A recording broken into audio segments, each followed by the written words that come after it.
Welcome ECO151 students to week 8. During this week, we will focus on the theory of the firm. Up to now, we have examined in detail the behavior of consumers or the demand for a product with no special attention being given to the supply curve. Now we shift our focus from demand to supply. In this chapter, we aim to examine the behavior of firms. To achieve that, we will analyze the decisions of firms in terms of its revenue, production, and cost structures. More so, we will utilize the relationship between total, average, and marginal curves we learned in the previous weeks to develop our understanding of production and cost within the short run. Our discussion of the theory of the firm will be structured as follows. Firstly, we will focus on describing firms, followed by a discussion of production in the short run. Then thereafter, we will discuss cost within the short run. Lastly, we will discuss the relationship between unit cost curves and unit product curves. Therefore, after studying this chapter, you should be able to 1. Define the various revenue, cost, and profit concepts. 2. Distinguish between total, average, and marginal product of a variable. 3. Distinguish between total, average, and marginal cost. 4. Explain the relationship between total product and cost curves. As stated earlier, this week we focus on the theory of the firm. In other words, we are now placing a microscope on the supply side. We aim to explain how firms decide on how many units of goods to produce.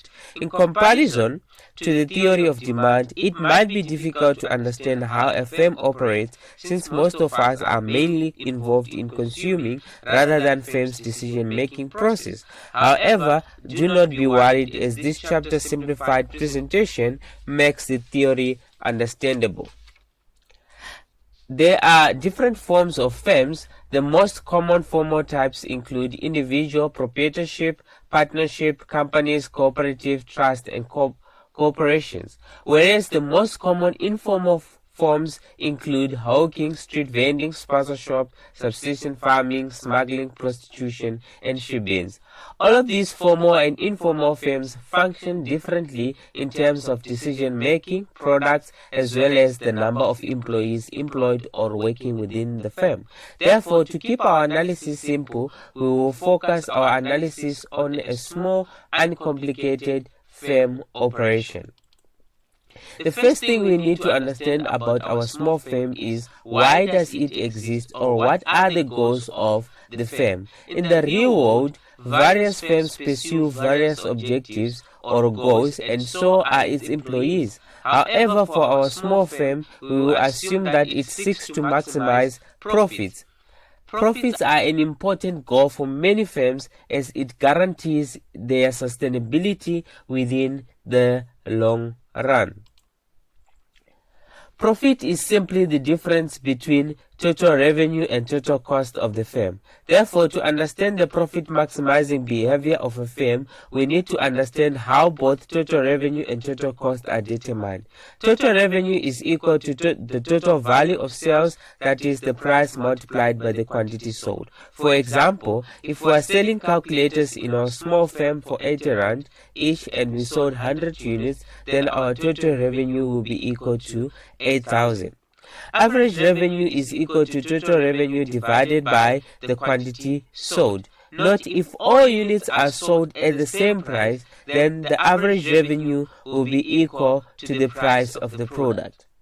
Marginal product is the additional revenue earned by selling an extra unit of a product. It is calculated as the change in total revenue divided by the change in quantity. Please take some time to study box 8.1. The determination of prices in different firms depends on the type of the market the firm operates in. That is, some firms are price makers and other price takers. We will discuss the structure of the market and firm behavior in chapter 9 and 10. For now, let us focus on determining the quantity and cost of production. Firms employ a variety of inputs in their production process. Therefore, to understand cost, we have to first understand production.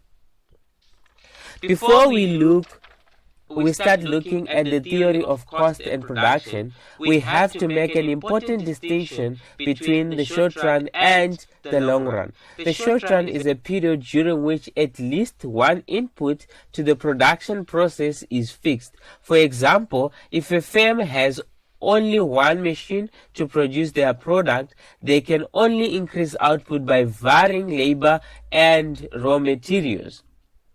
On the other hand, a long run is a period during which all inputs to the production process are variable. For example, in the long run, our small firm would have acquired more working space, more machinery to use in the production process. Hence, they can increase output by varying all inputs to the production process. It is a common mistake to think of the long run based on calendar time like 3 years or 5 years. Rather, the long run only depends on the possibility to vary all inputs to the production process. This simply means the long run for different firms differs, as some firms can reach their long run within a very short period of time, whilst others take quite a long time. During the introduction to this course, you learned about opportunity cost, which refers to the cost of using something in a particular way as the benefits foregone by using it in the best alternative way. Opportunity cost is an important concept to economists as they apply it to determine the value of all the resources applied in the production process. That is, the way economists view the cost structure of a firm differs from other professions such as accountants. The difference in cost is best explained by the difference between explicit and implicit cost. Explicit costs are monetary payments for the factors of production and other inputs brought or hired by the firm. These include rent, salaries, electricity, among others. Most of these costs are also opportunity costs. Implicit costs are those opportunity costs that are not reflected in any monetary payment. These include the cost of self-owned resources. Therefore, for an economist, cost of production refer to explicit cost plus implicit cost, whereas an accountant production cost only refers to explicit cost. To understand the difference between explicit and implicit costs, let us use the following hypothetical example. Tabiso Moredi is a woodwork teacher who earns 300,000 a year, including salary and benefits, who has 100,000 in his savings. Suppose Tabiso resigns from teaching and start up a new business. He used the 100,000 from his savings to purchase the equipment and machinery for the new business. Now, what is the production cost for Tabiso? Not all costs, explicit and implicit, are opportunity cost. Explicit cost equals to 100,000 used to purchase equipment and machinery. However, implicit cost equals to 300,000 that he could have earned if he stayed teaching, plus the interest that he could have earned if he kept the 100,000 in the savings account. As in the case of revenue, we will also differentiate between total, average, and marginal cost. Total cost is the cost of producing a certain quantity of the firm's output. The average cost is the total cost divided by the number of units produced. Marginal cost is the extra total cost required to produce one additional unit of a product. It is calculated as the change in total cost divided by the change in output. The relationship between total, average, and marginal values from box 6.1 applies here as well. As stated earlier, profit is simply the difference between total revenue and total cost. From our discussion of cost, we now know that the cost of production differs between accountants and economists. Thus, profit also differs. Accounting profit refers to the surplus of total revenue less total cost, where total costs only include explicit cost. Economic profit is the surplus of total revenue less total cost, where total cost refers to both explicit and implicit cost, including normal profit. Normal profit refers to the monetary payment that the firm's resources could have earned in the best alternative uses. Economic profit can also be called excess, abnormal, or supernormal profit. Therefore, if a firm's total revenue exceeds its total economic cost, then the firm earns an economic profit. Secondly, if the firm's total revenue is equal to its total cost, that is explicit plus implicit cost, then the firm earns a normal profit. And then lastly, if the firm's total revenue is less than its total cost, that is including both explicit and implicit cost, then the firm is making an economic loss. Please note that a firm can make an economic loss but still makes an accounting profit. Figure 8.1 illustrates the difference between accounting and economic profits. Please take some time to go through box 8.2, which outline the derivation of economic profit and accounting profit using a hypothetical example. Now let us move on and focus on the production and cost in the short run. Production costs are determined by prices and productivity of various inputs used in the production process. When looking at production cost, we have to evaluate the relationship between cost and productivity of the input. For example, if we use labor as an input, our production cost will be determined by the cost of labor and the productivity of labor in producing outputs or products. Production refers to the transformation of inputs into outputs. The inputs usually consist of the factors of production and intermediate goods. An intermediate good is a good or service other than the basic factors of production that is used to produce something else or another good. Examples of intermediate goods include nails used in the furniture manufacturing or wheat that we use in baking bread. Please note that for simplicity's sake, the word product used in this chapter could either mean a good or a service. Recall that the short run is a period in which at least one of the inputs to the production process is fixed. Where a fixed input is an input that has quantity which does not change over the short run. On the other hand, a variable input refers to an input that has quantity which changes in both the short run and the long run. In analyzing the behavior of our simplified profit maximizing firm, we make the following assumptions. 1. The firm only produces one product. 2.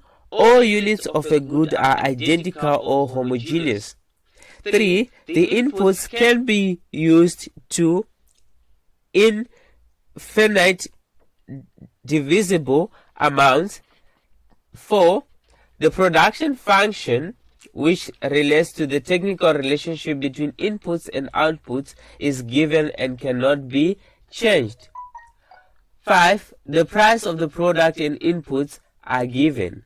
6. The firm uses fixed inputs and variable inputs.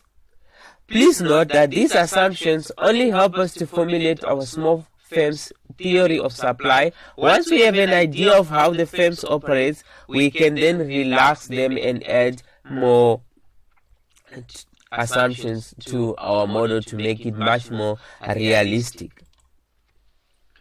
Let us employ the aid of an example to help us understand the theory of production.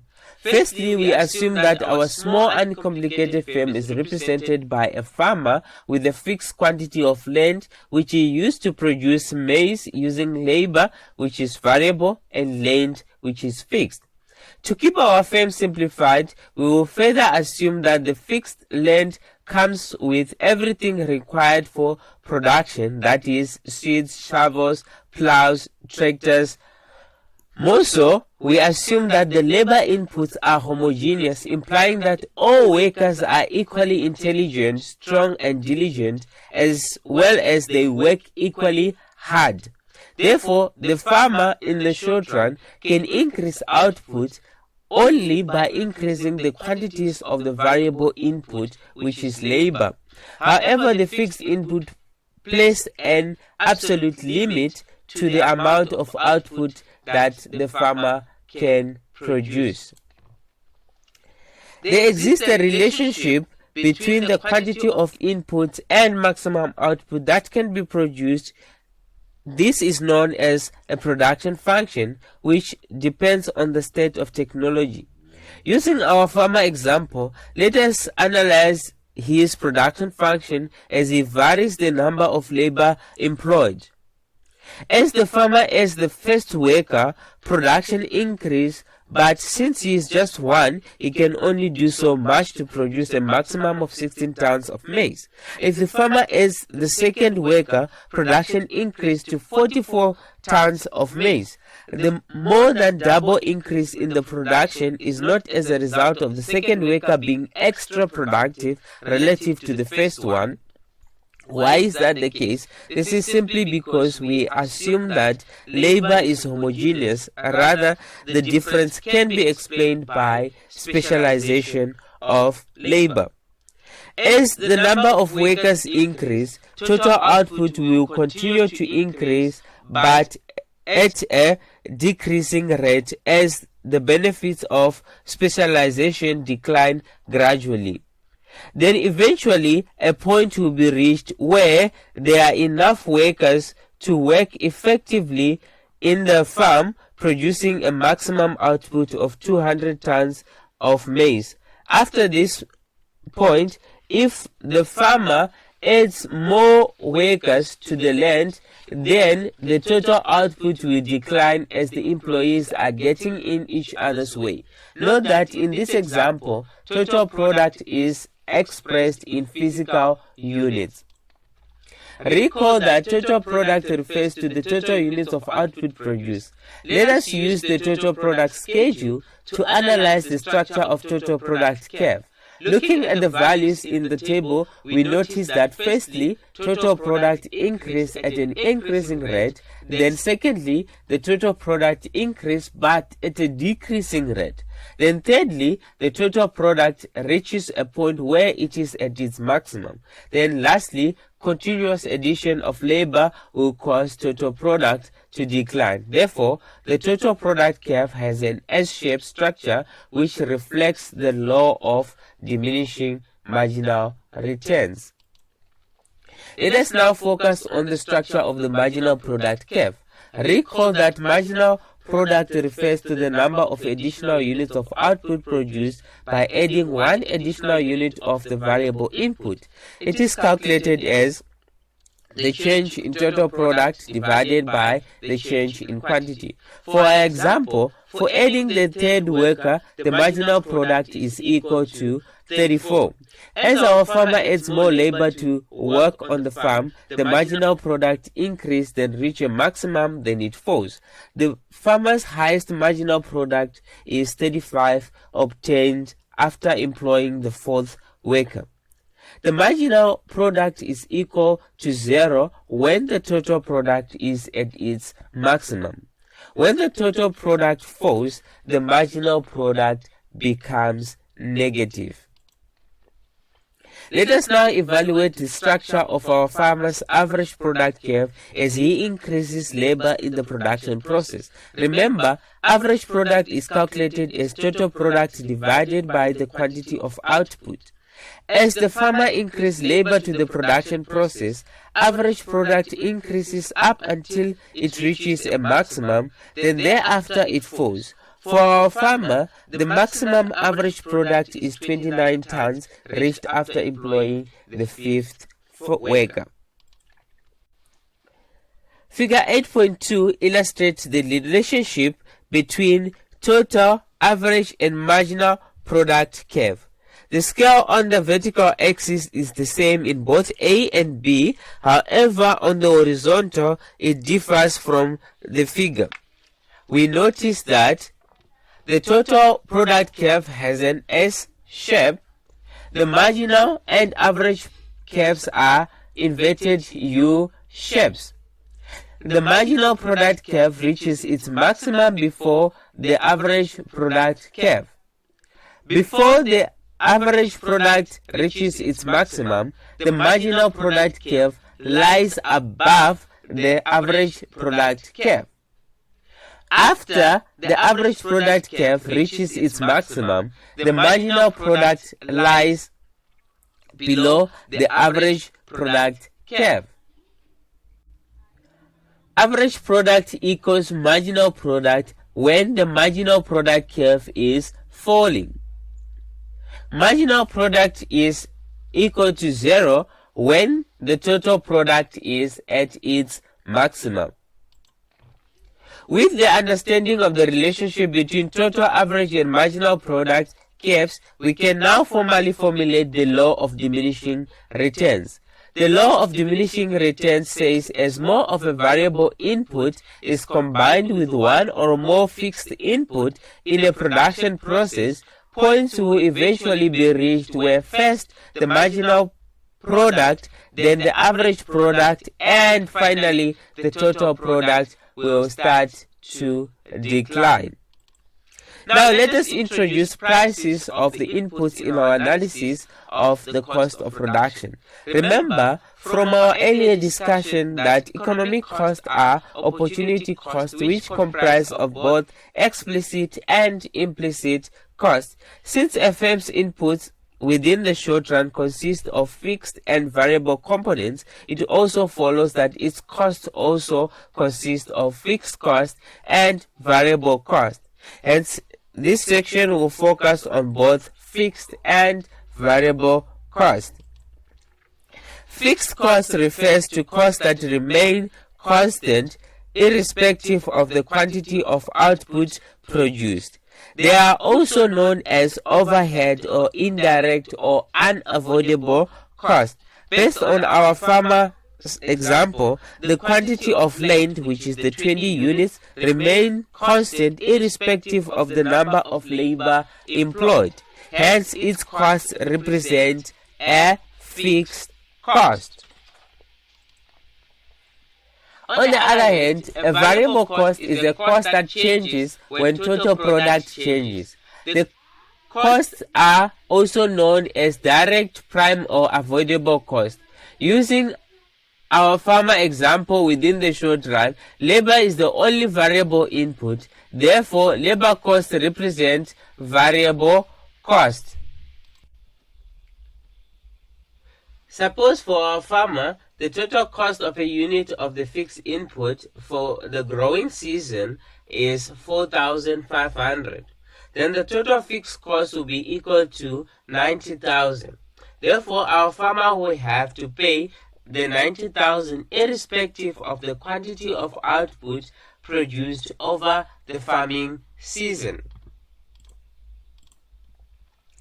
Furthermore, suppose the cost of labor for our farmer is 24,000 per unit of employee, then the total variable cost depends on the number of units of labor employed in the production process. For example, if the farmer employs only one worker, then the total variable cost, since labor is the only variable input, will be equal to 24,000. However, if the farmer adds another labor, the variable cost also increases to 48,000. Thus, as the labor is added to the production process, the variable cost increases. Therefore, the farmer's total cost will be equal to the total fixed cost plus the total variable cost. Figure 8.3 illustrates the cost structure for our farmer example. To analyze the farm's output decision, we have to examine the average and marginal cost. Since there are three measures of total cost, there are also three measures of average cost. Namely, 1. Average fixed cost, that is total fixed cost divided by the total product. 2. average variable cost, which is equal to total variable cost divided by the total product. 3. Average total cost, that is total cost divided by total output. Average costs include both fixed and variable cost. Marginal cost refers to the increase in total cost when one additional unit of output is produced. Since fixed costs remain unchanged as production increases, the marginal fixed cost is always equal to 0. Therefore, the marginal cost is always equal to the marginal variable cost. Marginal cost is calculated as the change in total cost divided by the total product. It is important to know that all the other cost structures can be easily calculated from cost schedules. However, it is not always easy to calculate the marginal cost as output does not always change by 1 unit. Hence, it has to be approximated. See Table 8.5. More so, when the total product does not change with the addition of labor, or when total cost increase but total product falls, then the marginal cost will be undefined. Figure 8.4 illustrates the total cost and unit cost schedules for our farmer example. The total cost schedule illustrates that 1. Total fixed cost is a horizontal line as total fixed cost stays constant. 2. Total variable cost is a reversed S shape, that is, first it increases at a decreasing rate, then it increases at an increasing rate. 3. Total cost is like a total variable cost curve, but starts at a higher point since it includes total fixed cost. However, on the unit cost schedule data, it is shown that the average fixed cost is an L-shaped curve that declines as output increase with no turning point. And then the average cost, the marginal cost curve, and the average variable cost curve are U-shaped curves.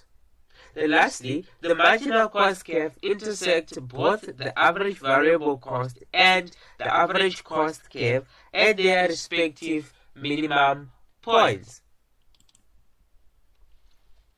One of the most important points outlined in this chapter is that the firm's cost structure depends on the productivity of its inputs. This means the shape of the cost curve depends on the shape of the product curves. Therefore, when the marginal product is at the highest, the marginal cost will be at its lowest. More so, when the average product is at its highest, then the average variable cost will be at its lowest.